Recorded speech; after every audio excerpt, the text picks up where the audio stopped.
In this video I will show you my exact Facebook ads scaling strategy that I used with one of my clients that's selling blank t-shirts to add 300k in sales within just 50 days. My name is William and I've generated over 12 million in sales for 7 to 9 figure e-commerce brands with performance creatives and meta ad strategies. And with that having said, let's get straight into the video. So as I mentioned, this brand is an 8-figure clothing store, and when they came to me, they essentially had the problem that they had a way too high NCCPA, so new customer cost per acquisition, and they essentially wanted to get the cost per acquisition down so that they could scale again profitably. But the issue was, of course, that when they increase budget, the NCCPA gets actually worse, it gets more expensive, and their ROAS dips. So I went into the account and actually analyzed what's going on there.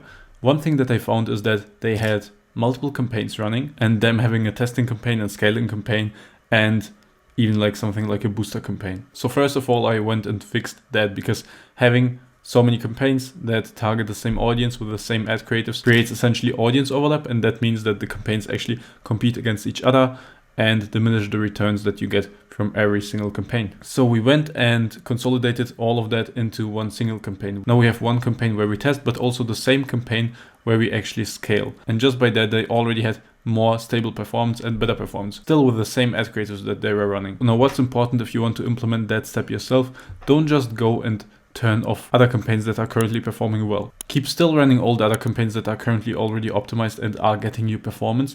Just commit to the best campaign, to the most scaled up campaign that requires your conditions, to just only launch new ads in that campaign. That way you will get winners in that campaign and scale that campaign, and all the other ones, just let them run as long as they are profitable. At some point, because you don't fuel the old campaigns with new creatives, they will burn out naturally, and then you will have everything performing in your new campaign. The transition period might take a few weeks or maybe even a few months, depending on the size of the campaign, but you can definitely do that, and after that you will see better performance. Now, if you're wondering what you should use for the one single campaign, it really can be CBO or ABO, it can be both. Like, people argue about it, but the difference is that the CBO focuses mainly on ad concepts and like distributes spend itself to those ad sets that are actually getting the account forward and are most scalable. But it might ignore like smaller ad concepts, smaller winners that might be profitable on a small scale but not on a big scale. In the ABO, you have to manage all ad set budgets manually and also allocate budget for testing. But on the upside, if you have something that performs, you can just scale it a little bit. And even if it's like not your new biggest winner and not the most scalable ad, you can still like run a small winner and get performance from that. Now, if you ask me if you want a more hands-off way to run ads and just focus on ad creatives, which I highly recommend, then you should go for the CBO. If you want to get any winner possible, even if those ads are smaller winners and you don't have the capacity to focus that much on ad creative and don't make many new ad creatives, then I would recommend going with the ABO so that you can make the best use of all ad creatives, even though if they are small winners. Now, the second problem that the brand had is basically that the creative team wasn't really educated on how to make top of funnel ads and how to make middle of funnel ads and essentially what the difference is. So to make it clear, like middle of funnel ads, they are way more straightforward, and essentially what you do is you just give some social proof, you just give an incentive on offer for your audience to buy immediately, and you might also handle some objections. For example, this brand specifically had a price objection because people were like, yeah, like $80 or $100 for a plain t-shirt, I won't spend that. So we made specifically ads to combat that objection and like show the quality and show how good the fit is, how the materials are ethically sourced, and all the benefits and features that you get if you pay the price for the t-shirt. But of course, this type of ad only makes sense when you already have an audience that knows you.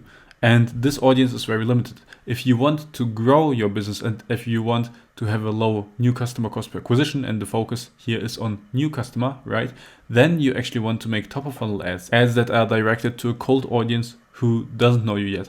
And what's very important to understand about that is that you can't make cold of funnel ads like typical TV ads. You can't just go and say, hey, I have this to sell because it's nice because of this, this and that, because essentially people are not on social media to see ads, at least like not the typical consumer. I am on social media to watch ads and maybe you to learn, but not necessarily the typical consumer. So what you want to do is to keep them very organic, to have a very organic style of ads and have also really hooky headlines and video hooks that essentially make people curious to watch the whole thing. And the video hook should depend on the market awareness level of the audience that you target. For example, there's unaware, there's problem aware, solution aware, product aware, and brand aware. Depending on that, the messaging really changes. And I have other videos on that. You can check out on my channel the video on market awareness levels and how market awareness levels influence the hook and how you should form the messaging depending on the market awareness levels. But essentially you need to consider that and then get people from whatever they are, unaware, problem aware, solution aware, product aware,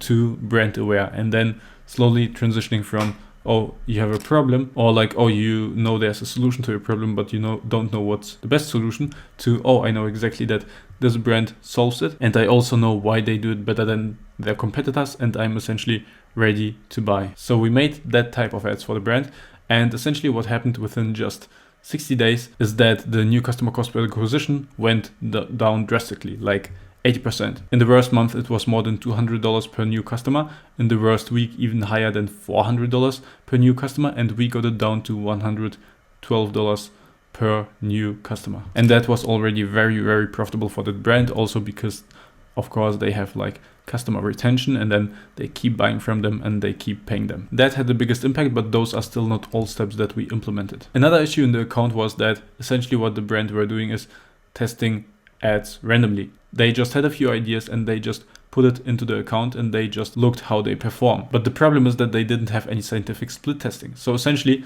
if you test randomly just based on your ideas, you might get some winners, you might not, but essentially it's gambling over and over again until you get something and you have no reliable system to get winning ads.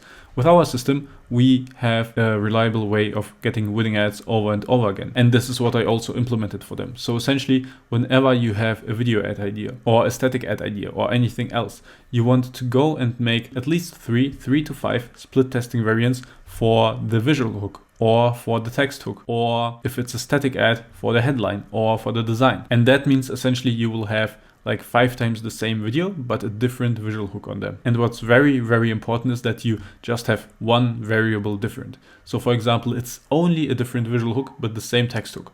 Or it's only a different text hook, but the same visual hook. And the reason why this is so important is that if you have multiple variables, so not just the visual hook or just the text hook different, but multiple variables different, then you will see that, okay, one of the ad variants performs better, the other one worse, but you can't really say why. You only can guess, oh, it's because of the visual hook or of the text hook or because of something else if there's also something else that you changed between the variants. So you really want to keep the difference of the split testing versions to just one variable per test. And this is exactly what we did, and we launched those split testing variables in one ad set. So with every ad concept, every new ad idea that we had, we made one ad set and then launched under that ad set the 3 or 5 different split testing versions. And then after we tested it, regardless of whether it's a winner or a loser, we saw that, okay, this text hook had the best hook rate or this visual hook had the best hook rate. And we knew what kind of footage and what kind of content and what kind of messaging and angles performed the best for the audience. So we just went and made more of them. And of course, the ones that didn't perform well, we also took a note for all future creatives. Okay, avoid this because people don't resonate well with this kind of messaging. And because with every test that we launch, we gather these learnings, we just keep improving, we just keep learning. And at some point, we know exactly what will perform extremely well and what won't perform. And this is how we made predictably scalable winning ads for them. Another thing that we implemented for them, and this also results out of our scientific split testing framework, is that whenever they had a winner, they just are like, okay, we have a winner, let's test more ads. But what we did is we went ahead and then like we see, okay, we have a winner, and then we analyze, okay, what can be improved? Is it the hold rate? Is it the hook rate? Is it the click-through rate? So do we have to change the CTA or do we have to change the hook or whatever else? And then we made a lot of split testing versions of this same video ad. Or also we saw that a very organic looking static ad performed really well. So we took the same format but made a very organic looking video ad, essentially like an Instagram story. And because those were already all based on a winning ad, they all performed really well. We're basically new winners for them that acquired new customers at a very low cost and scaled the brand. And then another step that we took, and this is optional for you depending on what you want to achieve with Facebook ads. Now this brand really focused only on new customers by Facebook ads. They didn't want to sell to anyone who is basically already a customer.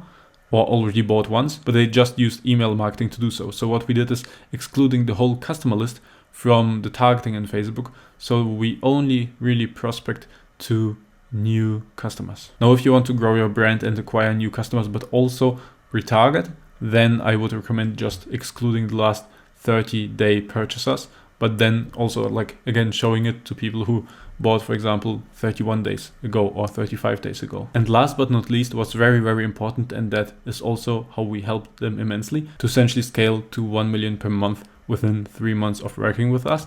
And that is providing them with a consistent ad flow. Scientific split testing is good, but you can only like derive learnings on a consistent basis and actually scale if you test a lot of ads every single week. So we made them at least 2 new ad batches per week, 2 new split testing batches, but I really recommend making at least 2, 3 or 4 if you really want to scale really, really fast. If you want help with that, you can click on the first link in the description. You will get on a call with me, and then we can discuss how I can provide you with all those ad creatives and all those ad batches to really scale your brand really, really fast. Other than that, if this was useful, just leave a like so that the algorithm knows and pushes me a bit. And also, again, if you want to learn about market awareness levels to make efficient ads yourself, check out this video where I explain exactly how I do it. Cheers.